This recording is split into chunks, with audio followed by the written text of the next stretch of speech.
இயேசு கிறிஸ்துவின் நாமத்தினால் உங்களை வாழ்த்துகிறோம். இந்த நாளிலே ஆண்டவருடைய வார்த்தையை நாம் பார்க்கலாம். உபாகமம் 28ஆம் அதிகாரம் 6ஆம் வசனம்.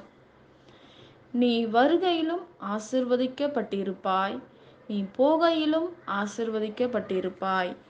பிரியமானவர்களே, இந்த காலை வேளையில ஆண்டவர் உங்களோட பேசுகிற வார்த்தையை நாம் பார்க்கலாம்.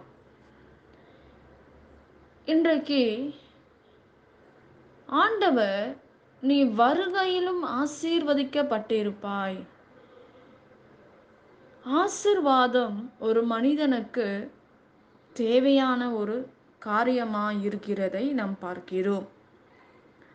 ஒரு நதி எப்படி தான் பாய்கிறது, இடங்களை எல்லாம் அழகாகவும் செழிப்பாகவும் மாற்றுகிறதோ, அதே போல உங்கள் மீது இருக்கிற அபிஷேகமும் ஆசீர்வாதமும் நீங்கள் இருக்கிற இடங்களையும் நீங்கள் போகிற இடங்களையும் ஆசீர்வாதமாகவும் செழிப்பாகவும் மாறுகிறது என்று நாம் பார்க்கிறோம். பிரியமானவர்களே, ஆகவேதான் வேதம் நீங்கள்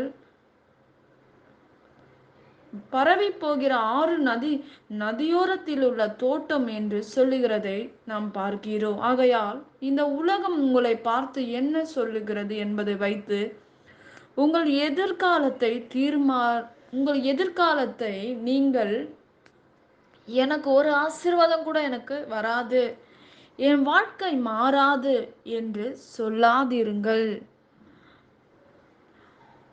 நீங்கள் அப்படிப்பட்ட அவிவிசுவாசம் உள்ள வார்த்தைகளை பேசாதபடி நீங்கள் உங்கள் வாழ்க்கையில் நடக்கிற காரியங்களை குறித்து வேதனையோட கஷ்டத்தோட இருக்கிறீங்க என்றால், ஆண்டவருடைய வார்த்தை சொல்லுகிறது, நீ வருகையிலும் ஆசீர்வதிக்கப்பட்டிருப்பாய், நீ போகையிலும் ஆசீர்வதிக்கப்பட்டிருப்பாய் என்று வேதம் சொல்லுகிறது.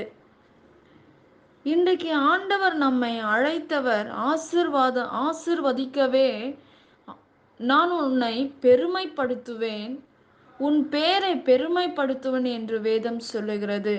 நான் உன்னை ஆசீர்வதிக்கவே ஆசீர்வதிப்பேன் என்று வேதத்தில் நம் ஆண்டவர் வாக்குத்தத்தமாக கொடுக்கிறதையும் நாம் பார்க்கிறோம். பிரியமானவர்களே, ஆண்டவர் சொன்ன ஆசீர்வாதமான வார்த்தைகள் நிறைவேறினது ஆபிரகாமுக்கு. இன்றைக்கு ஆபிரகாமுக்கு மாத்திரம்தான் இந்த வார்த்தை அல்ல, உங்களுக்கும் எனக்கும் தான் இந்த வார்த்தையை ஆண்டவர் எழுதியிருக்கிறார். நம்முடைய வாழ்க்கையில் அநேக துன்பங்கள் மத்தியில், வேதனையில் மத்தியில், பாடுகள் மத்தியில் நாம் கடந்து செல்லலாம். ஆனால் ஆண்டவர் நம்முடைய வாழ்க்கையில் ஒரு நாள் உண்டு, அந்த நாளிலே உன் வாழ்க்கையில் இருக்கிற காரியங்களை ஆண்டவர் மாற்றுவார். ஆண்டவருக்கு நீ உண்மையாக ஒப்பு கொடுக்கும் போது, உன் ஆவி ஆத்துமா சரீரத்தை தேவ சமூகத்தில் நீங்கள் ஒப்பு கொடுக்கும் போது, ஆண்டவர் உங்கள் சூழ்நிலைகளை மாற்றி அற்புதங்களை செய்கிறதை நாம் பார்க்கிறோம். பிரியமானவர்களே, இன்றைக்கு இந்த நாள்ல எனக்கு இந்த அற்புதம் நடக்கல, இந்த நிமிஷம் நான் நினைக்கிற காரியம் நான் பெற்றுக்கொள்ள முடியல என்று நீங்கள் வேதனையோட இருக்கலாம். ஆனால் ஆண்டவருடைய வார்த்தை சொல்லுகிறது, நீ வருகையிலும் ஆசீர்வதிக்கப்பட்டிருப்பாய், நீ போகையிலும் ஆசீர்வதிக்கப்பட்டிருப்பாய் என்று வேதம் சொல்லுகிறது. உங்கள் கவலை எல்லாம் தேவ சமூகத்தில் இறக்கி வச்சிருங்க. கர்த்தர் மேல் உன் பாரத்தை வைத்து விடு, அவர் உன்னை ஆதரிப்பார். உன் பாரத்தை நீ சுமந்து கொண்டு ஆண்டவரை ஆராதிக்கும் போது அற்புதங்களை எடுக்க முடியாது. இன்றைக்கு உங்கள் வாழ்க்கையில் நடக்கிற காரியங்கள், உங்கள் துக்கம் வேதனை எல்லாம் நீங்க சுமக்க தேவையில்லை. உங்களை உருவாக்கின தேவனுடைய சமூகத்தில் உங்களுடைய எல்லா பாரத்தையும் வைத்து விடுங்க. அப்பொழுது ஆண்டவர் உங்களை உயர்த்துகிற தேவனாய் இருக்கிறார். நிச்சயமாக அவரை நம்பி இருக்கிற ஒரு மனிதர் கூட ஆண்டவர் ஆசீர்வதிக்காமல் இருக்க முடியாது. பிரியமானவர்களே, இன்றைக்கு யோசுவாவுடைய வாழ்க்கையில் ஆண்டவர் 7 தடவை அந்த எரிகோவை சுற்றி வரும்போது அவர்கள் ஜெயத்தை எடுத்தார்கள் என்று வேதம் சொல்லுகிறது. மோசே இந்த இஸ்ரவேல் ஜனங்களை நடத்தினார். அந்த நடத்தின ஜனங்களை யோசுவா கொண்டு போய் சேர்க்கிறதை, கானானுக்கு சேர்க்கிறதை நாம் பார்க்கிறோம் பிரியமானவர்களே. இன்றைக்கு நம்முடைய வாழ்க்கையில் கர்த்தர் உங்களுக்கு எல்லாவற்றையும் செய்ய அவர் வல்லமை உள்ள தேவனாய் இருக்கிறார். வாக்குத்தத்தங்கள் ஒரு நாளும் தரையிலே விழாது. அவர் சொன்னதை செய்யும் அளவு அவர் உங்களை கைவிடுகிற தேவன் அல்ல.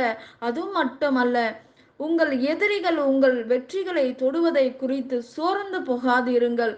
உங்களுடைய எதிரி, பிசாசான எதிரிகள் உங்களை ஆசீர்வாதங்களை தொட முடியாது பிரியமானவர்களே. ஆண்டவருடைய வார்த்தை சொல்லுகிறது, கர்த்தர் நன்மையானதை தருவார் என்று வேதம் சொல்லுகிறது. தேவரே, நீர் நினைத்தது ஒரு நாளும் தடைப்படாது என்று வேதம் சொல்லுகிறது. யோபு சொன்னது போல ஆண்டவர் எண்ணி முடியாத அதிசயங்களையும் ஆச்சரியமான காரியங்களையும் ஆண்டவர் உங்கள் வாழ்க்கையில் கட்டளையிடுவார் பிரியமானவர்களே. நிச்சயமாக ஆண்டவர் உங்கள் வாழ்க்கையை ஆசீர்வதிப்பார். நீங்கள் கையிட்டு செய்கிற காரியங்களில் ஆண்டவர் ஆசீர்வதிப்பார். நீ வருகையிலும் ஆசீர்வதிக்கப்பட்டிருப்பாய், போகையிலும் ஆசீர்வதிக்கப்பட்டிருப்பாய் என்று வேதம் சொல்லுகிறது. நீங்கள் பரிசுத்தமாக விசுவாசத்தோடு உண்மையோடு ஆண்டவரை ஆராதிக்கும் போது சகலமும் நீங்கள் பெற்றுக்கொள்ள முடியும். நாம் ஜெபிக்கலாம். பரலோகத்தில் வாசமாய் இருக்கிற அன்பின் பிதாவே, உங்க நாமம் மகிமைப்படுவதாக, உங்க ராஜ்யம் வருவதாக. ராஜா, இந்த வேலையை உங்க கரத்துல ஒப்பு கொடுக்கிறோம்ப்பா. ஆண்டவரே, இந்த நாள்ல ஆண்டவரே, இந்த பிள்ளைகள் கேட்கிற எல்லா காரியங்களும் நீர் அறிந்திருக்கிறீங்க அப்பா. என்னென்ன விண்ணப்பங்கள் கேட்கிறாங்களோ அந்த விண்ணப்பத்துக்கு கர்த்தர் ஆமேன் என்று பதில் கொடுக்கும்படி நாங்கள் ஜெபிக்கிறோம்ப்பா. இயற்கைக்கு அப்பாற்பட்ட அதிசயமும் அற்புதமும் இந்த நாள்ல உங்க பிள்ளைகளோட வாழ்க்கையில நடக்கட்டும் அப்பா. என் தேவனுடைய கரத்துல சகலவற்றையும் ஒப்பு கொடுத்து நாங்கள் ஜெபிக்கிறோம். ராஜா, நீரே இறங்கி வருவீராக. ஆண்டவரே, இந்த நாள்ல எல்லா தேவைகள் சந்திக்கப்படுவதாகப்பா. உங்க கரத்துல இந்த வார்த்தையை ஒப்பு கொடுத்து நாங்க ஜெபிக்கிறோம்ப்பா. பெரிய காரியங்களை செய்து முடிப்பீராக ராஜா. தட்டைகளை மாற்றுங்க ஆண்டவரே. அப்பா, சரீர பிரகாரமா இருக்கிற எல்லா பலவீனங்களையும் மாற்றி போடுவீராக ராஜா.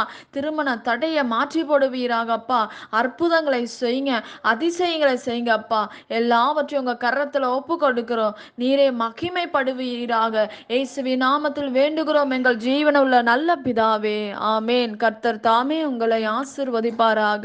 ஆமேன்.